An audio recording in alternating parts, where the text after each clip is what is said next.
The struggle is real.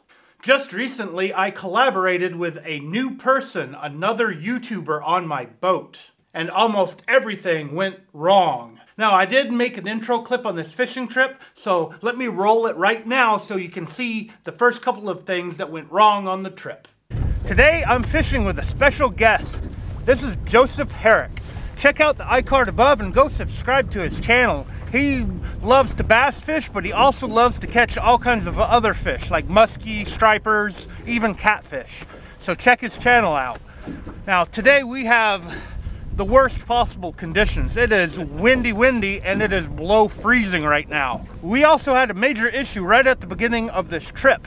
My trolling motor broke, so I'm going to have to send it somewhere to get it repaired before I can use it again on my boat. Thankfully, I'm using the brush grips on a buoy.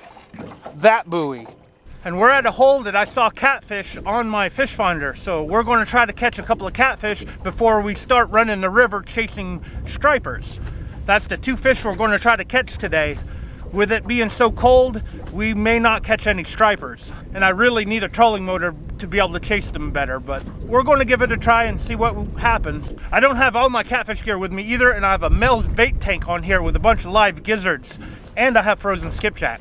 Hopefully we can make something happen today before we freeze to death. Now, as you saw there, my trolling motor broke. It pretty much broke at the ramp, so I took it off at the ramp and put it in my truck. And then we decided to go ahead and try fishing that day. And I went to a spot that I've seen catfish before, or at least something on the fish finder. And there were fish there. So we tied off to the buoy, which was really close to the hole, to try and catch whatever fish they were. Now, I made another mistake on this trip. I left my anchor at home. I could have used my anchor at this spot instead of using the brush grippers. I left it at home because I wanted to reduce weight. I knew I was going to have 2 people on board and a bait tank that was half full of water. I wanted to make the boat as light as possible. And the boat actually did handle this trip pretty well, although there was a few other issues that happened. And I'm going to talk about the other issues, but first I want to show you the clip of me putting bait out into the water. We're going to have to go off the side too, since we're getting loading to the side. We don't have to go that far. Oh.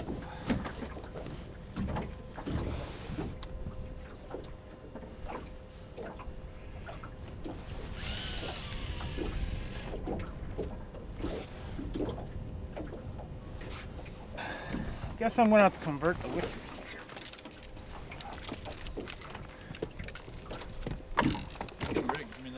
I had a bobber on my whisker seeker, but I'm going to change it out for an actual sinker.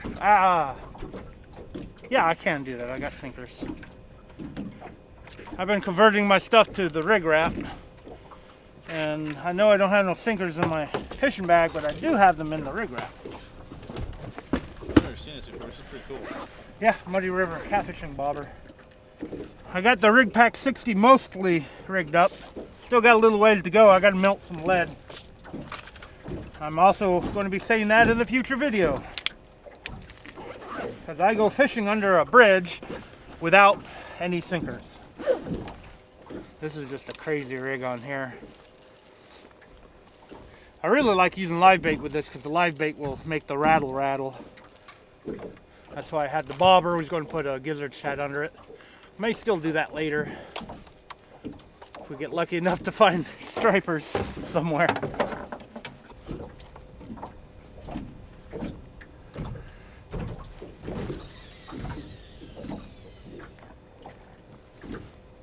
Now, as you saw there, my new cold water reels were not set up right. I forgot to untighten the spool tensioner on them. And the spool tensioner on this cold water is super strong. I didn't realize how strong they would be on those big 300 size round cold water reels. Most of my reels can barely hold up a 4-ounce weight. These guys can probably hold up an 8-ounce weight if you tighten it all the way down. Pretty good reels. Now, one thing I didn't mention on this video was we had a lot of wind going on. The wind was blowing us upstream, and we had significant current pushing us downstream. The dam had all of its floodgates open, and it has a lot of floodgates, so it was pushing the Tennessee River at 5, 6, 7 miles per hour. When I had the line cast out where the fish were, it was getting pushed downstream. If I cast a line upstream, they were getting pushed all the way downstream. If I had my trolling motor or if I had my anchor, we wouldn't have that problem because all the lines would be behind us. Other than that, we would need a drift sock because of the wind, which Joe actually gave me an excellent idea for a drift sock, a really cheap one, which I might actually make a video of in the future. So stay tuned and make sure you're subscribed to my channel. Now the wind and the current was also messing up the boat. We were just swinging back and forth and back and forth. It was hard to control where the lines were. We couldn't see if there was any bites or what was going on in the water. We may have had one bite that took the bait, but that was about it. The bait actually got replaced by a little mussel, and I didn't get that on camera. I don't know if Joe did, but maybe he did, and he might put that in his video. Now eventually we decided to give up and start going downriver. What we were looking for was the seagulls feeding somewhere, and we did find seagulls, and we even chased the seagulls for a while, but they just weren't feeding. They were either sitting on the water trying to hide from the wind, or they were just flying around. And then we got to a big water area, and that's where it got really, really, really dangerous. Let me show you the clip of that area so you can see what I said while we were on the water. And then I'll go more in depth after the clip. This is what we're dealing with right here.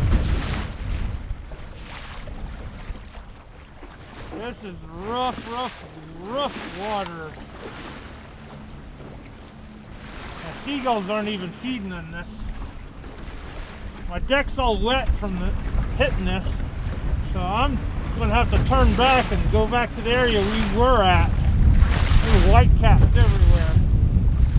Now that was definitely catch fish or die trying. That is actually Joseph Herrick's brand, to catch fish or die trying. He's normally a kayak angler, and kayaking can be a dangerous sport. Now, as you saw in that clip, that was a really dangerous area. If I was in any of my other boats that I've owned my entire life, we would have went swimming in really cold water. That includes several 17-foot aluminum boats, my 17-foot bass tracker, all of my 14-foot boats, my 12-foot boats, and especially my 10-foot boats that I've had in the past. I'm actually incredibly lucky with this boat that I purchased. When I was going into this area, the boat was just cutting through the waves like they were nothing. I didn't realize how bad it was until we stopped. That's when we started taking waves over the bow. The video clip definitely does not show how dangerous it actually was. They were huge waves, and they were going right over the bow. The only issue that I had when I was going into this area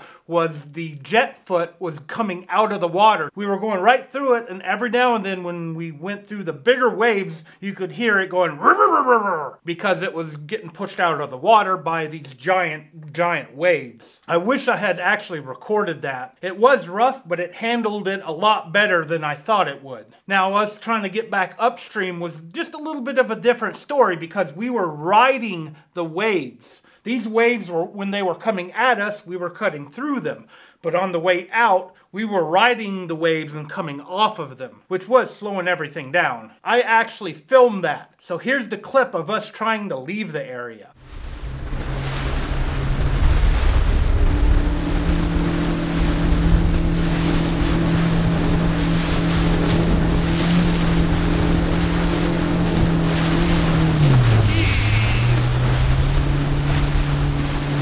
Look at that.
Now that was some pretty crazy water. I guess I can say lesson learned.